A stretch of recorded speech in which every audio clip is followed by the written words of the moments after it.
Ladies and gentlemen, good day and welcome to BLS International Services Limited Q3 and FY26 earnings conference call hosted by Ambit Capital Private Limited. As a reminder, all participant lines will be in the listen-only mode, and there will be an opportunity for you to ask questions after the presentation concludes. Should you need assistance during the conference call, please signal an operator by pressing star then zero on your touchtone phone.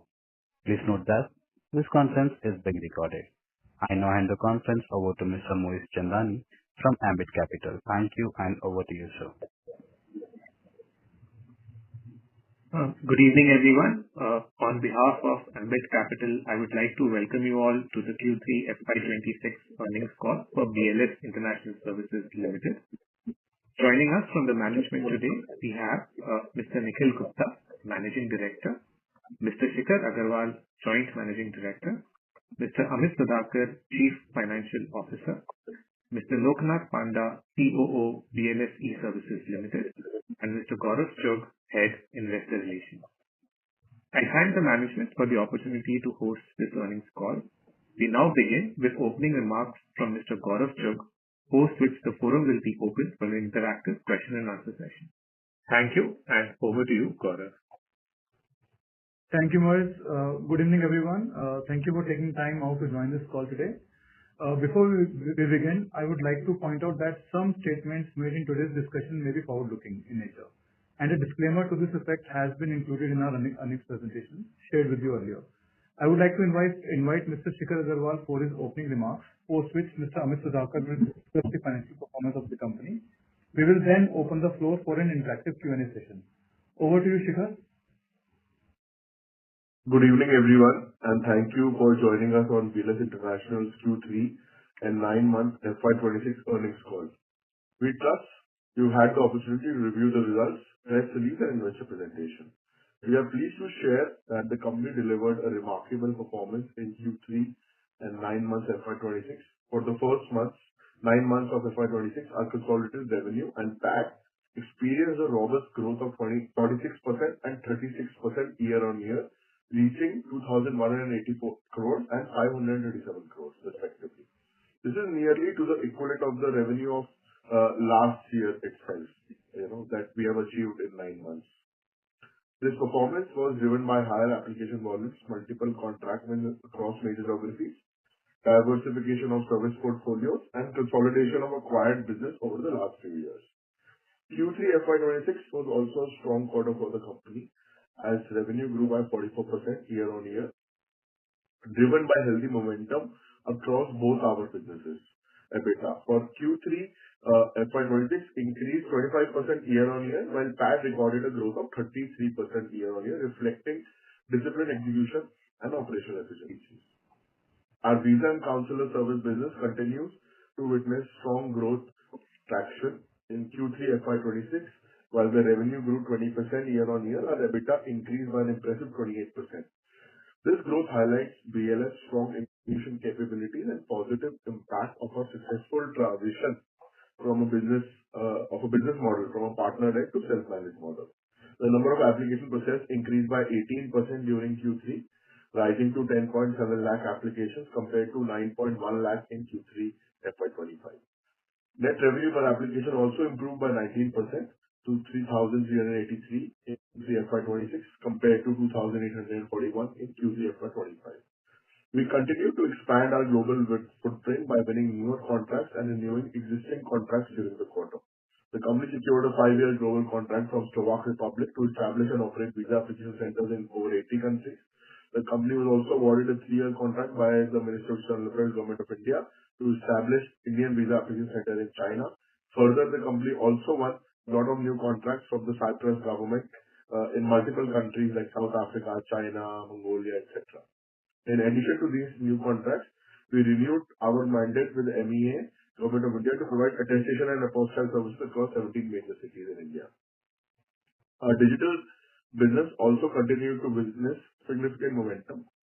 Revenue from digital service in Q3 FY26 more than doubled to 287 crores from 137 crores in Q3 FY25, registering a remarkable year-on-year growth of 109%.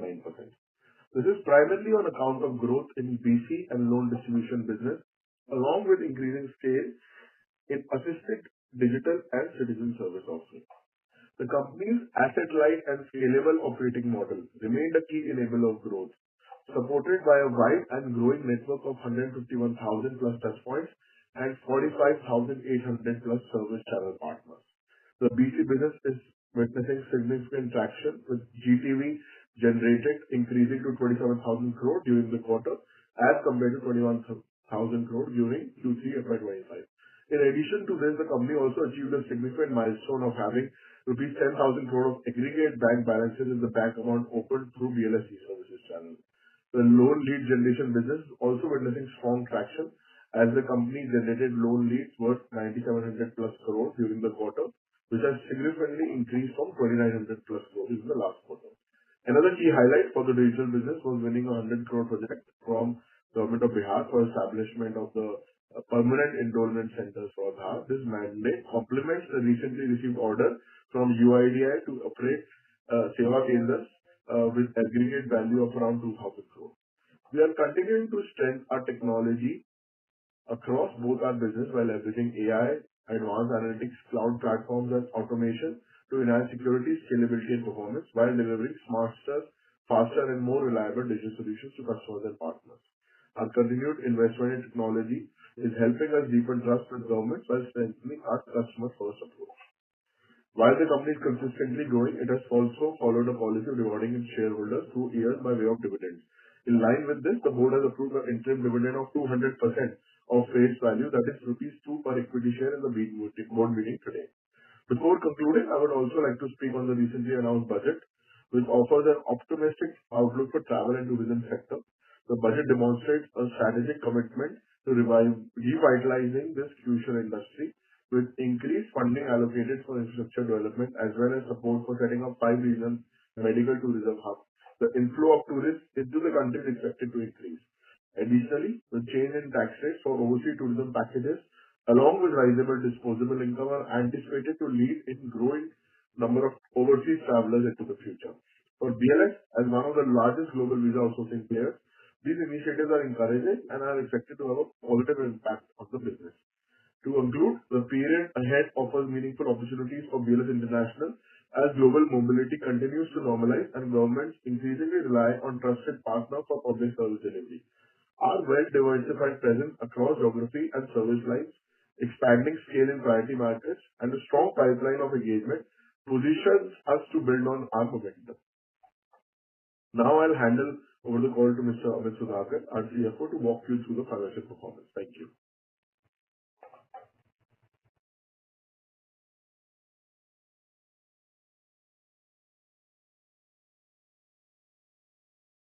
Amit?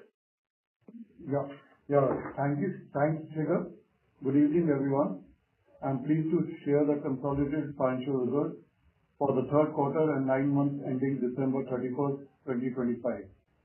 In Q3 FY26, our total revenue grew a strong 44% year-on-year to rupees 737 crore, up from rupees 513 crore last year. This came from steady growth in both our visa and digital businesses. EBITDA for the quarter rose 25% to rupees 198 crore compared to rupees 158 crore last year. The profit before tax was rupees 191 crore, up 36% from rupees 140 crore in the same quarter last year. Profit after tax grew by 33% to rupees 170 crore from 128 crore in Q3 FY25. Now, looking at the 9-month consolidated financials for FY26, revenue increased to rupees 2,184 crore, up 46% from 1,501 crore last year. 9 months EBITDA grew 35% to rupees 615 crore from 455 crore last year. Profit after tax was rupees 537 crore, a 36% jump from 394 crore last year. We nearly hit last full year numbers in just 9 months, thanks to more visa applications and better operation efficiency. Coming to the segment highlights, in visa and consular services for Q3 FY26, recorded revenue of rupees 449 crores, up 20% from 376 crore last year. This was driven by 18% more application volume from 10.7 lakh per quarter this quarter versus 9.1 lakh last year. EBITDA rose by 28% to rupees 180 crore with a margin at 40%, an improvement of 275 basis points from 37% margin last year. For 9 months, visa and consular service segment revenue rose by 13% to rupees 1,369 crores from 1,207 crores in 9 months FY25. EBITDA jumped by 35% to rupees 558 crores, with margin improving to 41% from 34%, reflecting our focus on efficiency and profitability. In digital business, Q3 revenue more than doubled to rupees 287 crores from rupees 137 crores. EBITDA for the quarter was at 18 crores. For 9 months, digital business segment revenue reached to rupees 815 crores, up from 293 crores in 9 months FY25. EBITDA for the 9 months FY26 was 57 crores compared to rupees 42 crores last year. The company continues to generate strong cash flows and healthy balance sheet. Hence, the board has declared an interim dividend of rupees 2 per share. With that, over to the moderator for questions. Thank you. Thank you so much, sir. Ladies and gentlemen, we'll begin with the question and answer session. Anyone who wishes to ask a question may press star and 1 on their touchtone telephone. If you wish to remove yourself from the question queue, you may press star and 2. Participants are requested to use handsets while asking a question. Ladies and gentlemen, we'll wait for a moment while the question queue assembles.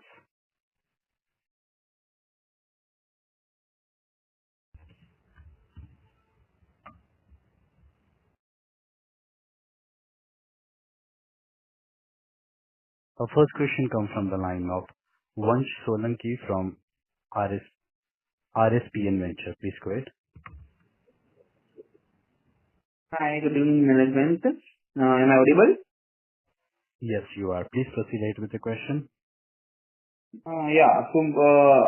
we saw in this quarter, our visa applications grow very well to 17% YOY. Okay, and the management also talking from many quarters that many big contracts are coming globally for awarding. So my question on that can you just say if in next 1 year or 2 years, which of the countries contracts are going to renew and how much that will be worth, like company-wise? I know that there will be opportunity of very big, but just company-wise that in next 1 or 2 years, which big company is going to give a big order? So as we have said that we have grown, our application volume has also grown by 19% this quarter, and we have already announced that we have won a lot of new contracts, with different governments this quarter. So, there are many governments which are coming out, and we are actively working on it, as we regularly do, and as and when the results come, we announce that to the market. Okay. And the second question is on employee expense. This quarter, the employee expense grew significantly from QOQ, if I see, it was 108 to 123. So is there any one-off for these the expenses due to the UIDAI centers, I assume? Yes. I think this is primarily because of the UIDAI. So this will be from the normal range from now on, right? This will continue in the future also. So there is no one-off. that you can invest. Okay. And just one of a bookkeeping question. Can you just give a revenue of a ASPL citizenship, iData, and also in this quarter we will have a revenue of a UK hotel also. So can you just point the number of these four? Which one? Aadi Fitness. Hello. Which are the companies you're talking about? ASPL citizenship, iData, and UK hotel we have acquired last quarter. So, Aadi Fitness, about 200 crore was the revenue. Citizen Invest is about 12 crore. And third one, UK hotel is about 11 crore. Okay, and iData? Data is about 70 crore. 70 crores. Okay. And are you going to continue the visa application as you see since the travel is going on? So the 15% growth you have mentioned for the FY26, will it be continued to FY27 and 28 also? Yeah, we have already said that we will, next 5 years, our target is to achieve 20 to 25% growth. Okay, yeah, no problem. Thank you and best of luck for the future. Thank you. Our next question comes from the line of Shreya Kejriwal from Money Investor Wealth Management. Please go ahead. Yeah.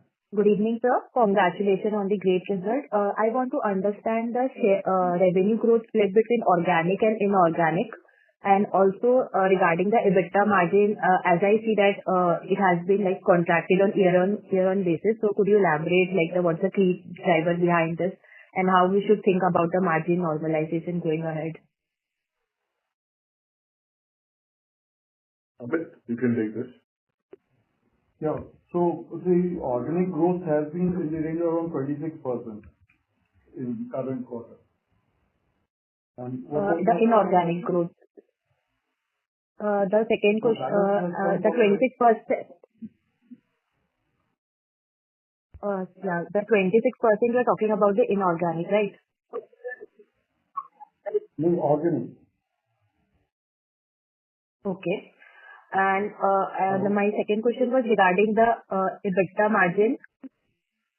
Hello, sir. Am I audible? Yeah, we can hear you. Yeah. So my second question was regarding the EBITDA margin. As I see that on year-on-year basis, the margin has been contracted. So what's the key driver behind this? How should we think about the margin normalization going forward? So, as we have explained it in our last call also, the sales mix has changed a little bit because of visa business. We have improved our margins YOY. If you see the segment results, yes, in the digital business, the growth has been more than 100%. There, the margins have contracted because of Aadi Fitness, which is at a lower EBITDA margin business. Okay, sir. That was helpful. Thank you, sir. Thank you. Our next question comes from the line of Varun Subramanian from Ascent Capital. Please go ahead. Hey guys, great numbers. Just a couple of things on the consular services business. I see that if I just compare the 9-month numbers for FY25 versus 26, I think the revenue has come from around 440 crores to 280 crores. It's actually degrowth in that piece, right? X of visa revenue essentially. So if you could just talk about that business, firstly, is that number correct? Secondly, what is the revenue model there? Who are your customers? Is it only India or is it outside India as well? And also why it's going down and what the margin profile looks like for that, because it looks like a margin profile is improving as that revenue share is reducing. Amit, you can answer because I didn't understand what revenue you're talking about. Yeah.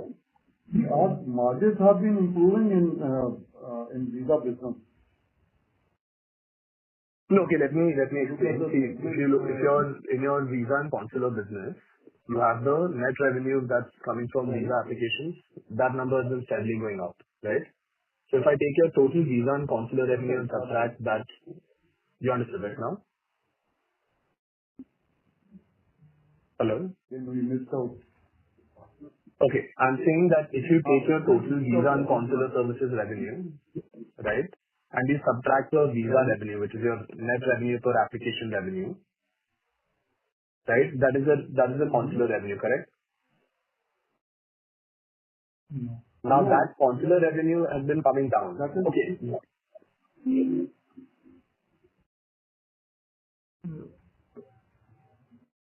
So there's a difference between the revenue and the net revenue is basically the cost of services that we exclude or we reduce. There is no separate revenue of visa or consular services. It's all clubbed into one. Okay. So the way we should look at revenue is only the net revenue should be looked at. The gross revenue is typically including the cost of service, basically. And your 40% EBITDA margin is on, yeah. So, okay, if you look at our visa revenue and you reduce the cost of services, which is a direct services cost, then that is the net revenue. Okay. And so where does the consular revenue get booked? It is part of it. The visa and consular is one single segment. We don't report separately visa and consular services, separately. It's part of that. No, but then if I just do number of applications into net revenue per application, so you're grossing up the consular revenue into the net revenue per application. Is that understanding correct? So that's what I'm trying to, tell you that the visa and consular services is a single segment that we report. We don't separately report visa and consular separately. So if you look at our 449 crores of revenue in the visa segment, this is both for visa and consular services. EBITDA of 180 crores of 40% is for both the businesses together. Yeah, exactly. So within that, is the visa revenue 362 or is that just the net revenue for the entire segment? So, okay, I can explain you. 449 crores is the revenue from operations of the visa and consular services. There are certain cost of services that we have to incur. This is basically, if you look at, at certain places, we have partner models. So we have to pay to a partner, we have to pay to certain vendors. So net revenue is the actual revenue that comes to my kitty after paying off various costs, associated direct costs. So 362 crores is the net revenue for me. You can indirectly look at like a gross profit of the business. Whatever the direct cost we reduce, that is the net what we get. Understood. So that means your cost of services have been coming down. That's because of your own model, the shift to own model. Exactly. Therefore, the cost is going up and the other expenses. Understood. Okay. That's helpful. Cool. Nothing else on my side. Thanks. Thank you. Thank you. Our next question comes from the line of Shikha Mehta from Time and Tide Advisors. Please go ahead. Hello. Good evening, sir. Am I audible? Can you hear me? Yes, we can. Yes. So I actually just had one question regarding all our acquisitions. So, do we have acquisitions planned in the future? Going forward, do we have a pipeline of companies we are looking to acquire? And B, internally, do we have an IRR we want to make as BLS on companies acquired by us? I think on the first part, I can answer that as you have seen, we've been acquiring companies in the last few years. Last year itself, we spent around 13 to 1500 crores on acquisitions. And again, the synergies just started to come in. We've combined those offices, etc. And so I think definitely, we have an M&A team. We are constantly looking at opportunities, but we are very conservative in the kind of companies we want to buy. It gives us long value addition. Regarding the IRR, can you elaborate on conservative? Sorry. When you say we are extremely conservative, you mean on a valuation front, you mean on the kind of companies we look to acquire? I meant on synergies, we look at only allied services, visa counselor or government services business, which can provide synergies to our business. The valuations are healthy. We can grow the business quickly. We can, from our existing offices, we can synergize. There can be cost reduction, etc. So those are the couple of parameters that we look at before that. So then the UK acquisition we did, I don't think that actually synergizes with our business, right? So what was the thought process there? We have already answered that in the last investor call also, about that acquisition, that we are wanting to get into allied services, and that was a one-off thing that we did. And going forward, to utilize the experience as, we want to get into more travel services. And going forward, we want to get into hotel management kind of experience where there is no upfront capex deployment. So, is the understanding correct that if we find another possible acquisition in hotel management at a good valuation, we would look to acquire, or is this a one-off? No. As we have explained that last time also, that this was that we did to understand experience, gain experience, and now we'll utilize that experience to get into management contracts, not in asset-heavy manner. Understood. Yeah, sir. And lastly, on the IRR generated to BLS as an investor in these acquired companies, what range do we look at? We look at the ROI at least in double digits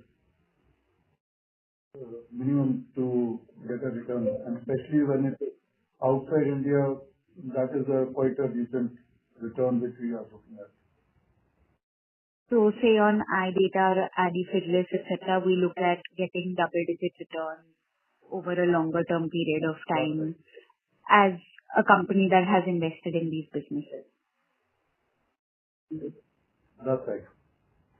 So, is it possible for you to give a payback period or something of sorts? Because we have a very large goodwill on our books, and if you give a payback period, maybe even ballpark on, the 3-4 companies we've acquired recently, it would help us understand your thought process much better. So currently what we have acquired, they all have a payback between 5 to 7 years. 5 to 7 years. Oh, okay. Understood.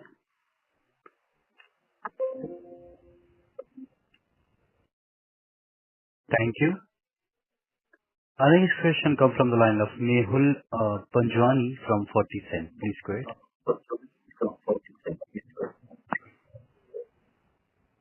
Yeah, thank you so much for the opportunity.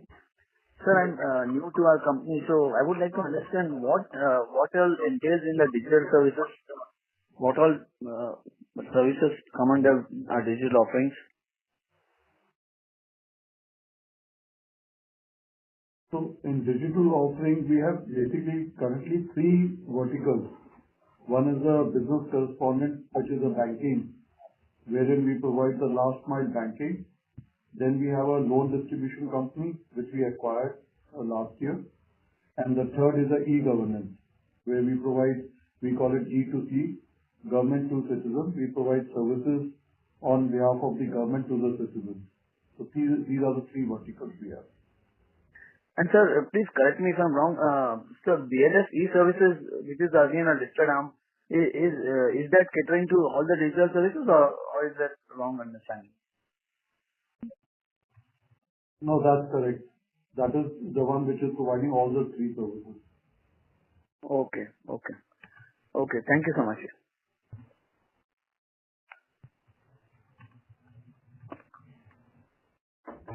Thank you. Our next question comes from the line of Atharva from Sonar Capital. Please go ahead. Hello, sir. Which geographies or visa categories are currently seeing the strongest growth for BLS? And do you expect this trend is continuing over the next quarter or the next year also? See, globally, all the geographies for us are growing. We have seen good growth coming in from the Middle Eastern market, the South Asian, East Asian market, India, China, Latin American countries. Definitely, the trend we see continuing. Going forward, if definitely there is some, war that is happening between Russia and Ukraine, that gets streamlined, which there is hopes, and definitely we will see a good growth in volume coming from that region as well. Because pre-COVID, that was a very big volume for us, pre-war. But I think after this ends, probably the volumes, if they come back, then that could be a very big reason. Okay, so now India and Europe trade deal is almost done. So do you expect some more volumes from Europe also? It's too soon. As you know, the trade deal was announced, but it will take time for it to get ratified by different bodies in Europe. But definitely there will be a jump in the relationship between Europe and India, and definitely we see that volumes could increase in the future because of that. Okay, sir. That's all from my side. Thank you. Our next question comes from the line of Sia Deshmukh from Pune E-Stock Broking Limited. Please go ahead. Hello? Am I audible? Yes, ma'am, you are. So I had two questions. The first was, Slovak contract and MD international acquisition can contribute what kind of value in the top line terms? And the second was, which quarter can be considered strongest for the company? Amit, you want to answer that? Or we cannot tell those answers? See, volumes we will be able to know once these contracts are being active. But quarter-wise, Q1 and Q4 and Q1 are the ones which are the highest volumes and revenues we get. Okay. Sure. Thank you.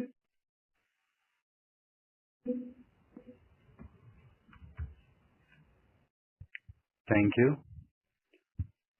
Our next question comes from the line of Abhijit from PISS. Please go ahead. Thanks for the opportunity. Hope I'm audible. Regarding the Slovak Republic contract, should we expect a temporary margin compression due to front-loaded expenses before the centers reach optimum utilization? We will be utilizing a lot of centers from our existing centers as well across the world. So, there will be economies of scale. So definitely initially in any contract that we, win or deploy in different countries, there is a, investment. But after that, it is quite streamlined. Understood. And there was a mention of AI in the investor presentation. So how are you leveraging AI, and can you quantify the impact AI had on your bottom line in the last quarter? See, it's very difficult to quantify right now of savings that we have made, but we have implemented AI in a very practical manner in different departments of the organization, right from HR to call center to, customer engagement. So, our answer percentage has increased, a lot of calls, we picked up, quality has improved, our recruitment has become better, we are able to recruit more people faster.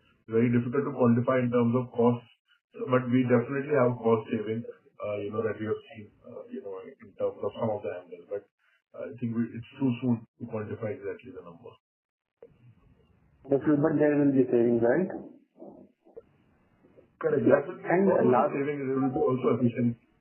Yeah. Right. And lastly, just wanted to get your views on the reason behind allocation of capital and management bandwidth to the digital segment, because it effectively dilutes the consolidated margin profile. And also regarding this, how do you see the mix of visa and digital services over the next 2 years? As we have said that this was because of one of the acquisitions that we did of Artificial Solutions, which is at a 3% EBITDA margin. The digital business definitely is growing, and as we see that we can add more services to that loan business, more margin will come in. So we definitely feel the mix will maintain because we see major growth coming in both the segments of the business. So do you foresee margin expansion in the digital services? I mean, visa business also, if you see, the margin has expanded to upwards of 40% now in the last few years. So definitely, we see a growth in the future in the digital business as well. But right now, as and when we introduce more value-added services, ancillary services, we will see. No, that's right. The reason I was asking is that because the contribution of the visa segment itself is coming down gradually. So even if the margin has expanded to say 30 or 40%, the net impact on the blended margin, I mean, it's not that meaningful, simply due to the fact that there is severe margin contraction happening in the digital services. Yeah, Amit, I think what we have discussed is that this was the acquisition that we did to enhance the company, and I think we are very happy with that. Because going forward, we can grow that company from our existing centers in zero mass. So definitely we feel that whatever is achieved now will maintain, and our target is to improve as well. Got it. That's from my end. Thank you. Thank you. The next question comes from the line of Viren Samir Deshpande from Alpha Speak Investment. Please go ahead. Hello, sir. Congratulations for the good set of numbers. And the digital services you explained have been growing quite well and all those things. That is good. But actually, as you explained that the salaries and employee benefits have gone up now almost by more than 50% year on year. So what will be the percentage of if you take the blended level of our turnover is about 740 crores in this quarter, and the employee cost is 123 crores. So what do you expect to be the normalized employee cost going forward? So if you see our last year audited numbers, our employee cost was about 14.75%. Now our 9 months is about 15.5%.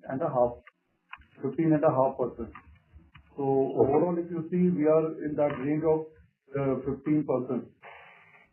employee cost. Okay. So it will be similar because of this UIDI or the BR and all those things which what we are doing, that is not going to increase it significantly. No. See, we have got people on board, and revenue will start coming in now from this quarter onwards. Okay. Okay, but as you mentioned, it will be in the range of around 15%, 14.5%, 15%, similar to the last year's level. Okay. And secondly, what are the cash and cash equivalents at the end of this quarter? About 1,400 crores. Okay. And what was it last quarter?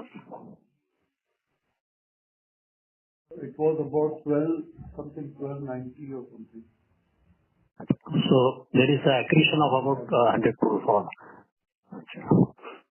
And these Chinese operations, what we have been allowed by the Ministry of External Affairs to set up offices across China for this purpose, has the work started there? And because there is expected to be a lot of exchange between India and China, which had been halted COVID, etc. So do you see a good significant revenue coming from that Chinese operations? Hello? Yeah. We see a good jump in revenue in the future. Because exclusively we will be operating from Indian side. Yes. Correct. So that will be a good booster for us. Okay. Thank you, sir. All the best. Thank you.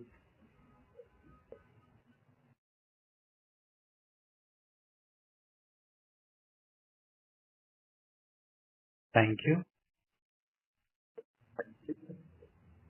Our next question comes from the line of Ikshit Naridi, an individual investor. Please go ahead. Am I audible? Yes, you are. So good evening. I hope you heard the name of company called Atlas. So the new age business like Atlas who gives hassle-free visa services in India of almost all the countries. And personally, I even tried that and they did a great job. So what negatives and positives will have on our business from these type of service businesses? Can you please elaborate on this? See, we are in the business of exclusive government contracts, wherein anyone who has to apply for a visa for the governments we work for will have to go through us. So any company, any travel agent or any startup or any company that does the visa domain has to go through one of the providers, us or our competitors for applying for any visa. So we are in the business of exclusive outsourcing, and that is what we are focused on. Okay. And my second question is, on slide 10, it's mentioned that your digital services margin drastically reduced from 14.2% to 7%. So can you please explain about that? But you can explain that. Yeah, as we explained earlier, this is because of the RV Fitness, the new acquisition we did last year. And there the margins are around 3 to 4% EBITDA margin. So that mix has changed the overall percentage. Okay. Thank you. Thank you so much, sir. Thank you. Our next question comes from the line of Varun Subramanian from Asian Capital. Please go ahead. Thanks for taking my question again. I have one question on the e-visas. So I just wanted to check in terms of when you go to governments or embassies to renew contracts, have they been discussing implementing e-visas as a process instead of the manual process? One. And what part of that process will necessitate people to still come to an embassy? Maybe the biometric part is one that stands out. But if you could just walk me through what an e-visa process would look like, let's say if someone like Spain, who's a large customer for us now, or a source of income, moves to exclusively e-visa for their visa application process, how would that affect our business? How would we still play a role, and what would be the revenue impact according to you? I think if you do your research and you see that in Europe they have announced in the next few years they are also digitizing part of the process, that will lead to an increase in volume for us itself. And people will have to still come to the centers to do the biometric. So it is only part of the process that we will only handle will digitize. So all the governments that we are working for, the numbers will grow in the near future, and the governments to handle the capacity better, they want to digitize part of the process where we will be digitizing it for them. Certain applications will come in that category. All will be processed through us. So we see, the new technologies that are coming in the future as enhancing our business. Biometric was not there 5-7 years back. It was reduced 7 years back. So definitely we feel that, we have very good grip on the market and we are in touch with the government. So we feel that going forward itself, we will see a good growth in numbers. As you can see, more volumes coming in, and we are adopting whatever technology is coming on. So in case of, let's say, a renewal, so if would that not, if that didn't require... Okay. No. That will not. So the customer will still have to come to a BLS center. That's the main point. Correct. Okay, that's very helpful. Thanks. That's nothing else on me. Thank you. Ladies and gentlemen, due to the time constraint, that was the last question for today. I would like to hand the conference over to the management for the closing comments. Thank you, and over to you, team. Thank you everyone for joining this call today. If you have any further questions or clarifications, you can reach out to Gaurav Chugh or EY team. Thank you so much. Have a good weekend. Thank you so much, sir. Ladies and gentlemen, on behalf of BLS International Service Limited, that concludes this conference. Thank you for joining us, and you may now disconnect your lines.